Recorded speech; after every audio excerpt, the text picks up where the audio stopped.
তো হ্যালো আর welcome back to my channel. আমি মৌমিতা আবার চলে এসেছি নতুন দিনের নতুন একটা ভিডিও নিয়ে। জানি অনেক দিন গ্যাপ আছে, অনেক দিন ধরে কোনো ব্লগ শ্যুট করতে পারছি না। আমি একটু নিজের বিজনেস নিয়ে ফটো তোলা, ভিডিও করা এসব নিয়ে একটু বিজি আছি। একটু এগুলো সব সেট করে নিই, তারপর থেকে আস্তে আস্তে আস্তে আস্তে আমি চেষ্টা করবো আবার নিজের রুটিনে ফিরে আসার, আবার ব্লগ দেওয়ার। অবভিয়াসলি না আমি ডায়েট করতে পারছি, না আমি কিছু করতে পারছি, সব কিছু নিয়ে একটু ব্যস্ত আছি। তার মধ্যেও একদিন মা ওরা বললো যে একটা রেসিপি ট্রাই করবে। মা ইউটিউবে না ফেসবুকে কোথায় একটা দেখেছে যে পনির ছাড়া পনিরের রেসিপি পেঁপের পেস্ট দিয়ে। তো চলুন দেখে নেওয়া যাক মা কী করে করলো না করলো, পুরো রেসিপিটাই আপনাদের সাথে শেয়ার করবো। কি কি দিয়েছো তুমি? 500 পেঁপের সাথে পেঁপে পেস্ট করে, হ্যাঁ, তার সাথে 4 চামচ চাল গুঁড়ি, হ্যাঁ, আর 2 চামচ ময়দা, 2 চামচ পাউডার দুধ। আচ্ছা, এবার এটাকে কি করবে? ভাপিয়ে দেবে? হ্যাঁ, এটা ভাপাতে হবে। ঠিক আছে, ভাপো। ডিশগুলোতে একটু অয়েল ব্রাশ করে নিচ্ছে। অয়েল ব্রাশ করার পর ওই পুরো ব্যাটারটাকে দুটো ট্রেতে অ্যাকচুয়ালি করতে হবে। 500 পেঁপে পেস্টটা তো একটাতে হবে না, দুটো আলাদা আলাদা ট্রে করে এটাকে ভালো করে ট্যাপ ট্যাপ করে ওগুলোকে প্লেন করে নিচ্ছি আমি, সমান হয়। তারপরে এগুলোকে হাতে দুটোতেই বসিয়ে দেবো। তো বেশ, ওটা বসানোর পর আমাদের এই 10 থেকে 15 মিনিট ওয়েট করতে হবে, সো দ্যাট ওটা একদম ভালো করে সেট হয়ে যায়। আর সেট হওয়ার পর ঠান্ডা করে ওটাকে আমরা কেটে নেব।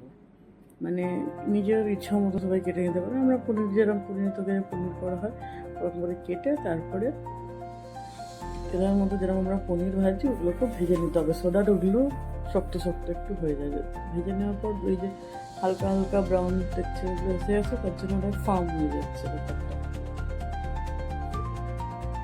এগুলো ভাজা হয়ে গেছে। তারপরে তেলের উপরে গোটা গরম মশলার মধ্যে হচ্ছে লং, এলাইচি, দারচিনি একটুখানি, শুকনো লঙ্কা আর জিরে এটা দিয়েছি। আর পেস্টের মধ্যে আদা আর কাঁচা লঙ্কা পেস্ট দেওয়া হয়েছে।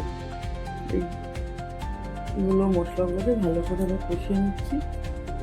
অল্প একটু জল দিয়েও কষাবো, সো দ্যাট পাউডার মশলাগুলো যখন দেওয়া হবে তখন যেন ওগুলো পুড়ে না যায়। এটাকে একটুখানি কষিয়ে নেওয়ার পর অল্প একটু জল দিয়েছে, গরম জল।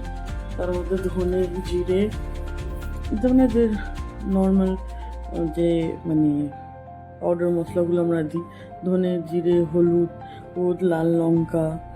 আর মিষ্টির জন্যে মা একটুখানি গুড় দিয়েছে, যেটা আমাদের ঘরে অ্যাকচুয়ালি চিনি আমরা ইউজ করি না, বিকজ আমাদের বাড়িতে সবারই সুগার আছে, তো তাই জন্যই গুড় দেওয়া হয়েছে অল্প, বিকজ এই নিরামিষ তরকারিতে একটু মিষ্টি না দিলে তো হয় না। তারপরে এইটা হচ্ছে কাজু আর পোস্তর পেস্ট। কাজু আর পোস্তর পেস্টটা ওটা ভালো করে কষিয়ে নেওয়ার পর মশলাটা যখন তেল ছেড়ে যাবে, তারপরে কাজু আর পোস্তর পেস্টটা দিয়েও ভালো করে একটু কষিয়ে নিতে হবে, মানে একটু নাড়াচাড়া করে নিতে হবে যতক্ষণ ওটা ফুটছে না। যেই ওটা ফোটা শুরু হয়ে যাবে তারপরে এই পনিরগুলো দিয়ে মানে 5 মিনিটও নয়, একটু ফুটিয়ে নিতে হবে। তারপরে ওপর থেকে একটু গরম মশলা গুঁড়ো আর ধনে পাতা ছড়িয়ে দেবো। ব্যাস, আমাদের মাখা মাখা পনির ছাড়া পনিরের রেসিপি, নিরামিষ পনিরের রেসিপি কমপ্লিট।